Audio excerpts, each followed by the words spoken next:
Tervetuloa! Tänään on vuorossa aiheena tulostaminen, joka käy Windows 7 aika hienosti.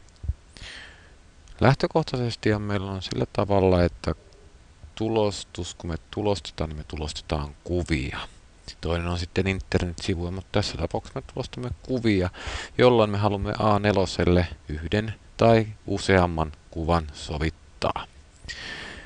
Aloitetaan sillä, että valitaan tuolta resurssien hallinnasta. Ja sieltä valitaan kuvat-kansio ja esimerkiksi kuvanäytteet-kansio. Tämän jälkeen valitaan kuvat. Ja jos halutaan monta kuvaa, esimerkiksi tässä tapauksessa painan nyt, kun olen ensimmäisen valinnut, painan Ctrl-painikkeen pohjaan, menen seuraavan kuvan päälle. Ja lisää kuvia, otan tässä tapauksessa 4 kuvaa. Tämän jälkeen kun mä oon valinnut sieltä kaikki 4 kuvaa, joiden ympärillä nyt näkyy aktiivisuudet, valitsen tuolta ylhäältä tulosta, jonka jälkeen avautuu tulosta kuvia ikkuna tuolta ja oletuksena täällä on oletustulostin, joka tässä tapauksessa on kopiokoneen väri minulla. Ja tulostuslaatuna on 600 x 600. Voimme myös valita 1200 x 1200 tässä tapauksessa.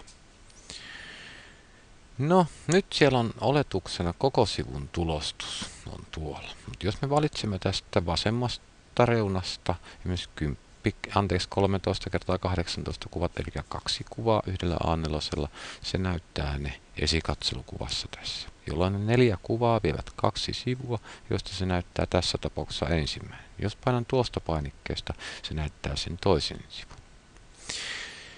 Jos taas menen listaa alaspäin, valitsen täältä 4 kuvaa, niin se näyttää sinne samalla A4-arkilla ne 4 kuvaa, jolloin kaikki kuvat mahtuvat yhdelle arkille. Täällä on myös erilaisia muita vaihtoehtoja. On myös tämmöinen lompakkokoko, jota en tiedä oikeastaan miten muuta kuin lompakossa todellakin käytetään, mutta se on yksi vaihtoehto. Jos taas haluaa näistä kuvista 2 samanlaista arkkia, niin ei tarvitse tehdä toista samanlaista, vaan voi valita täältä tulostettavien kopioiden määrä 2, jolloin nyt jokaista kuvaa tulee 2 kappaletta. Eli 2 arkille 2 kuvaa jokaiselle.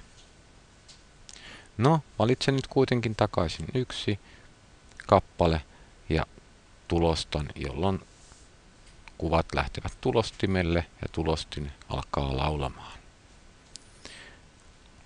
Näin helppoa se on kuin heinänteko.